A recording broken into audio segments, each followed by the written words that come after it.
नमस्कार, जय हिंद, सत श्री अकाल। तो भाई कैसे हो बच्चों? आप सबको पता है कि हम कर रहे हैं चैप्टर 2 हिस्ट्री का क्लास 12 का। ठीक है, जो हमारी थीम्स वाली बुक है उसमें पार्ट 3 थीम्स जो है उसको हम कर रहे हैं, जिसका चैप्टर 2 का नाम क्या है? The revolt of 1857 rebel and the Raj, जो भी है। ठीक है, उस चैप्टर को पिछली 2 वीडियो में बहुत अच्छे से मैं आपको करा चुका हूँ। ठीक है, मैंने आपको बताया कि हुआ किस लिए था ये विरोध, रिवोल्ट क्या होता है, विरोध होता है, क्यों हुआ था विरोध 1857 का, उसके रीजन मैंने आपको बताई। ठीक है, और मैंने आपको ये बताया कि भाई ठीक है, रानी लक्ष्मीबाई और अलग अलग लीडर के बारे में बताया, कौन इस युद्ध में क्यों आया। ठीक है, बहुत अच्छे से बताया। आज हम बताने वाले हैं कि युद्ध तो हो रहा है, अंग्रेज जो पहले छुप रहे थे इस युद्ध से, अपने आप को बचाने की कोशिश कर रहे थे, अब वो इस युद्ध में कैसे क्या करने वाले हैं। अब मैं आपको ये बताने वाला हूँ अब रिप्रेशन कैसे होगा, यानी कि इस जो विद्रोह चल रहा है इसको दबाया कैसे जाएगा, इसको खत्म कैसे किया जाएगा। और अब मैं कुछ इस वीडियो में ये भी बताया जाएगा कि भाई इमेजेस ऑफ द रिवोल्ट, यानी कि जो ये विद्रोह हो रहा है उसकी इमेजेस, कुछ पिक्चर जो इंग्लैंड में चल रही है, जो दुनिया में दिखाई जा रही है कि वहाँ पे क्या हो रहा है इंडिया में, उसकी कुछ इमेजेस बनाई हुई है, वो भी मैं आपको इस वीडियो में आज बताऊंगा और आपको इमेजेस भी दिखाऊंगा। ठीक है भैया, और मैंने पूरे 12th क्लास के सारे जो सोशल साइंस के सब्जेक्ट है उनकी प्लेलिस्ट बना रखी है। प्लेलिस्ट में जाके आप अच्छे से सारे सब्जेक्ट को पढ़ो और कहानी के रूप में मजे मजे में सारी चीज़ें दिमाग में बैठा लो और 95+ लाने के लिए रेडी रहो। ठीक है भैया, मेरा नाम है आशीष और मैं आपको सारे सब्जेक्ट बहुत ही अच्छे सीक्वेंस से करा रहा हूँ। ठीक है भैया, चलो भाई वीडियो स्टार्ट करते हैं।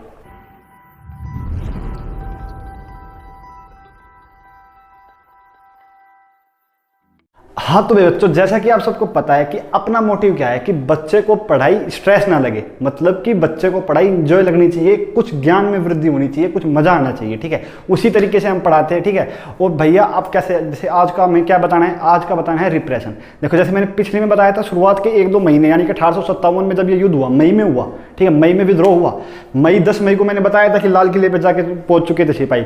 लेकिन अब जो विद्रोह हो चुका है शुरू, अब इस विद्रोह को अब 1-2 महीने तक तो अंग्रेज अपनी ही जान बचाने के पीछे, मतलब उनके लाले पड़े हुए, अपनी जान को कैसे बचाए।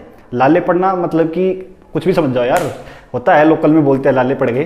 ठीक है, तो उसको लाले पड़े हुए अंग्रेजों को अपनी जान तो बचाई नहीं जा रही। ठीक है, वो और लोगों को शांत कैसे करेंगे। तो भाई अब क्या होता है, 1-2 महीने हो गए युद्ध चलते हुए, विद्रोह चलते हुए, अब अंग्रेजों ने बनाने शुरू किए कानून बोले तो मतलब कि अंग्रेजों ने अब ऐसे कानून बनाए हैं, क्योंकि देखो इंडिया में किसका राज है, इंडिया में एक कंपनी का राज है, ईस्ट इंडिया कंपनी का राज है। वो जो भी करती है, इंग्लैंड की बैठी जो सरकार है वो उसको बताती है इंडिया में क्या करना है। अब इंडिया की कोई कंपनी किसी दूसरे देश में जाके काम करेगी तो इंडिया के रूल्स एंड रेगुलेशन तो मानने पड़ेंगे ना, अब अपनी मर्जी से वहाँ पे थोड़ी कुछ करेगी। तो ऐसे इंग्लैंड का राज चल रहा है।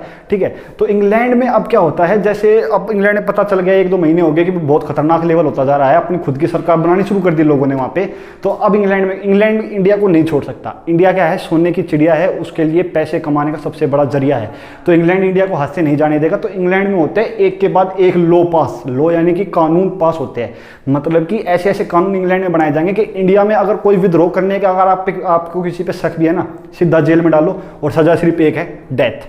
मतलब कि ऐसे ऐसे कानून पास हो रहे हैं पूरे नॉर्थ इंडिया में, यानी कि जो ऊपर वाला इंडिया है पूरे नॉर्थ इंडिया में लगा दिया गया है मार्शल लॉ।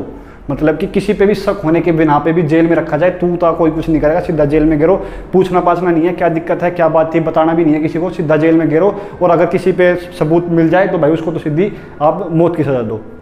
इतने खतरनाक लेवल के अब उन्होंने कानून पास करने शुरू कर दिया। उनको समझ में आ गया कि इसको ऐसे शांत हो नहीं सकता। इन हिंदू मुस्लिम यूनिटी बिल्कुल खतरनाक लेवल की है, लोग बाग गुस्से से भरे हुए हैं, गांव का बच्चा लड़ाई में तैयार आने को। तो भाई अंग्रेज को अब तो कुछ करना पड़ेगा। तो अब क्या करते हैं, देखो दिल्ली से, अब मैंने बताया था ना, मेरठ से दिल्ली की तरफ कूच करते हैं सिपाही जो है। मेरठ में जब बगावत होती है तो दिल्ली की तरफ जाते हैं कि दिल्ली में जाके इंडिया पे राज करेंगे। ठीक है, तो दिल्ली की तरफ अब अंग्रेजों को भी पहले दिल्ली को छुड़ाना है। मतलब दिल्ली को छुड़ाने के लिए क्या किया जाएगा, आपको पता है दिल्ली कहाँ पे, दिल्ली बिल्कुल इंडिया के बीचों बीच आती है। ठीक है, और दिल्ली की तरफ अब एक बंगाल है, बंगाल जो किधर पड़ता है, ईस्ट में पड़ता है, और ऊपर पंजाब, जो पंजाब वेस्ट में पड़ता है। अब अंग्रेज क्या करेंगे, वेस्ट से और ईस्ट से, यानी कि कलकत्ता से और पंजाब से, दोनों तरफ से आएंगे दिल्ली की तरफ। मतलब कि आपने कहानी सुनी होगी चंद्रगुप्त मौर्य की। चंद्रगुप्त मौर्य को जब चाणक्य ने बताया कि भाई साहब कहीं पे अगर आप, जैसे एक आइडिया दिया उसने कि खाना खाते हैं जब हम, थाली होती है उसमें चारों तरफ मतलब कुछ मान लो खीर है, ठीक है, वो चारों तरफ से पहले ठंडी हो जाएगी, बीच में गर्म रहेगी। तो खाना है तो पहले उसको बाहर से चारों तरफ से खाना शुरू करो, इतने अंदर तक आएंगे इतने वो भी ठंडा हो जाएगा। तो ऐसे ही एक युद्ध की रणनीति बनाई गई, वो चंद्रगुप्त मौर्य ने बनाई कि भाई ठीक है, मेरे को अगर किसी जगह पे राज करना है तो पहले से चारों तरफ से मैं घेरूंगा और फिर धीरे धीरे अंदर की तरफ आऊंगा। ऐसे ही अंग्रेजों ने किया, ऊपर वेस्ट की तरफ से, नीचे यहाँ पे ऊपर वेस्ट पंजाब की तरफ से, नीचे ईस्ट बंगाल कलकत्ता की तरफ से आएंगे, दिल्ली की तरफ से आएंगे, दिल्ली को चारों तरफ से घेरते हुए एक एक गांव को बाहर को खाली कराते आएंगे। ठीक है, ऐसा नहीं कि सबके ऊपर एकदम दिल्ली पे हमला बोल दिया, बाहर के गांवों को एकदम से खाली कराते आ रहे हैं, अपना कब्जा करते करते दिल्ली के ऊपर आएंगे। लेकिन उस समय अंग्रेजों को क्या समझ में आ गया, अंग्रेजों को समझ में आ गया कि भाई ये जो है इंडिया का हर बच्चा, नॉर्थ इंडिया में बच्चा बच्चा अंग्रेजों से गुस्सा है। जैसे जैसे वो गाँव में खाली कराने जा रहे हैं ना, हर कोई अंग्रेजों को मारने पीटने को तैयार है, बिल्कुल इतना गुस्से में भरा हुआ है हर कोई। अंग्रेज ये देख के समझ गए भाई इंडिया में इस वक्त बहुत बड़ा बुरा हालत है और बच्चा बच्चा अंग्रेजों को मारने को तैयार है। लेकिन भाई एक दो महीने बाद, 3 महीने बाद धीरे धीरे क्या होता है, अब जैसे गांव खाली होने लगे, गांव में अंग्रेजों का कब्जा होने लगा, ऐसे धीरे धीरे दिल्ली को भी खाली करा लिया जाता है 2-3 महीने में ही। और उसके कुछ टाइम बाद अवध को, मतलब ऐसे कोई जगह जल्दी शांत हो जाती है, कोई लेट शांत होती है, ऐसे ही पूरे इंडिया को शांत करते करते लगभग 1 साल हो जाता है। ठीक है, पूरे इंडिया पे दोबारा अंग्रेज शांत कर चुके हैं। तो ये था कैसे कैसे उसने रिप्रेस किया, इतने खतरनाक कानून लेके आए, किसी को भी मारो, एक बढ़िया स्ट्रैटेजी बना के दोनों चारों तरफ से घेर के उनको लोगों को शांत कराया गया। ठीक है, ये हमने क्या पढ़ा है भाई, ये रिप्रेशन पढ़ा है। ठीक है, अब क्या पढ़ने वाले, अब हम पढ़ने वाले इमेजेस ऑफ द रिवोल्ट, मतलब कि इन गोरी चमड़ी वालों की हरकत देखो, सबसे घटिया काम कर रहे हैं ये इंडिया में, मतलब कि इन्होंने अपना राज चला रखा है, इन्होंने सबका नुकसान कर रखा है यहाँ पे और इतने लोगों को मार रहे हैं। दुनिया में क्या दिखा रहे हैं कि इंडिया का लोग जंगली, मतलब कि इमेजेस देखो आप, पहली इमेज है, पहली इमेज में दिखाया गया है अपने आप को हीरो, मतलब कि इंडिया के लोग सामने खड़े हैं, कुछ नीचे पड़े हुए हैं, मरे कटे हुए हैं, और वो अंग्रेज खड़े हुए हैं उनके ऊपर अपने ऐसे कि भी हम जीत गए, मतलब कि हम हीरो है और ये विलन थे और इनको हमने मार के बिठा रखा है और जीत हमारी हुई, सच की हुई, सच्चाई की हुई, ऐसा कुछ पूरी दुनिया में इमेजेस दिखा रहे हैं। ठीक है, ये पहली इमेज होगी। दूसरी इमेज में क्या दिखा हुआ है कि इनकी वुमेन, अंग्रेजों की वुमेन, जो उनका प्राइड है, जो उनका गौरव है, उनके बच्चे, जो उनका वो है फ्यूचर है, बच्चों को मतलब कि इंडिया में रहने की कितनी मुसीबत हो रही है। कुछ इमेजेस ऐसी दिखाई गई कि इंडिया में बच्चे और औरतें डरी हुई है, बाहर सिपाही उनको, अंग्रेजों के सिपाही उनको बचाने की कोशिश कर रहे हैं, लेकिन लोग बाग मारने के लिए अंदर घुस रहे हैं उनको, कितना डर का माहौल है, इमेजेस से दिखाया जा रहा है। मतलब समझ रहे हो ना, पूरी दुनिया में गोरी चमड़ी वाले क्या अफवाह फैला रहे कि इंडिया के लोगों की गलती है, हमारी नहीं, हमारी तो औरतों बच्चों को भी जान बचाने के लाले पड़ रहे हैं। ठीक है, तो ये ऐसा इमेजेस में दिखाया। एक इमेजेस दिखाई जा रही है कि इनकी एक लेडी है, वो ऐसे बंदूक लेके खड़ी है, देखो इमेज में। अब वो बंदूक लेकर जो भी अंदर आ रहा हूँ, मतलब कि दिखा रहा है कि सेल्फ डिफेंस में औरतों को उठना पड़ रहा है, वरना उनकी वो अपनी क्या है, मौत का इंतजार करे, या तो बंदूक उठाए। तो दिखाया गया है कि कैसे बंदूक उठा के एक के बाद एक को ये मारने लग रही है इनकी गोरी चमड़ी वाली मैडम। ठीक है, एक ये इन्होंने पूरा दिखाया, इमेजेस दिखा रहे हैं एक से एक खतरनाक। एक अपनी जस्टिस की जो देवी है उसको दिखा रहे हैं, कैसे गुस्से में आकर तलवार लेके खड़ी है वो। ठीक है, उसके सामने सब बिल्कुल डर के खड़े हैं भाई, बहुत भयंकर वाला डर है सबके अंदर।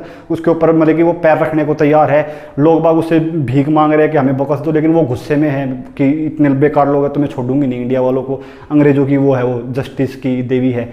तो ऐसी इमेजेस दिखाई गई। कुछ में दिखाया गया कि भाई इनका शेर है, मतलब ये क्या है, बंगाल के, इसके ब्रिटेन के लोग क्या, इंग्लैंड के लोग क्या है, ये शेर है, ये इंडिया वालों को कुचल देंगे, दबा देंगे।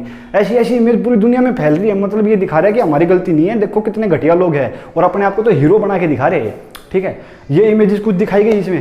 इसमें एक इमेजेस ये भी दिखाई गई कि जो इनका ये था ना, क्या बोलते हैं, इनका जो इंडिया में लॉर्ड था उस टाइम पे, इंडिया का लॉर्ड कैनिंग था, जो कैनिंग जो है इंडिया के सिपाहियों को मनाने की कोशिश कर रहा है। मतलब कि दिखाया हुआ क्या है कि इंडिया के सिपाही के सर पे ऐसे हाथ फेर रहा है, वो सिपाही बहुत गुस्से में है, हाथ में तलवार भी लिए हुआ है, जख्म में भी है, वो कभी भी पीठ पे वार कर सकता है। लेकिन जो इनका लॉर्ड है, जो कैनिंग है, वो क्या कोशिश कर रहा है कि इनकी लॉयल्टी दोबारा से, क्योंकि लड़ाई तो इंडिया वालों के जरिए, मतलब इंडिया वालों के साथ भी लड़ना, इंडिया वालों को अपने क्या बोलता है फौज में भी चाहिए, क्योंकि फौज का तो गुस्सा बढ़ा हुआ है, तो फौज को मनाना भी है कि दोबारा फौज में आ जाओ और तुम अच्छे से काम करो, क्योंकि पूरी दुनिया पे काम करना अंग्रेजों को।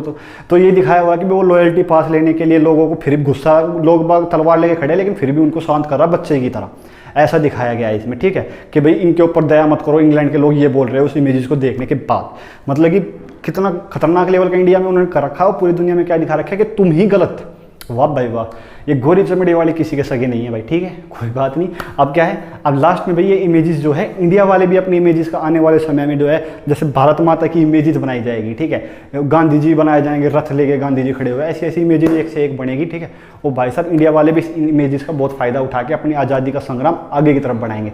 तो दोस्तों, आपको ये चैप्टर कैसा लगा कमेंट सेक्शन में जरूर बताएं। और एक चीज़ और, हाँ, मैं हर संडे को लाइव आने की कोशिश करूंगा, ताकि बच्चों की बातें सुनी जा सके, बच्चों के साथ थोड़ा हंसी मजाक भी हो सके, और भाई साहब किसी को कुछ प्रॉब्लम है तो वो प्रॉब्लम सुन के सोल्यूशन दिया जा सके। आपस में एक क्लास जैसा माहौल बनाने की कोशिश करेंगे, अपनी फैमिली जैसा माहौल बनाएंगे। ठीक है, एंजॉय करेंगे, थोड़ा संडे को आएंगे ऑनलाइन आपके साथ लाइव।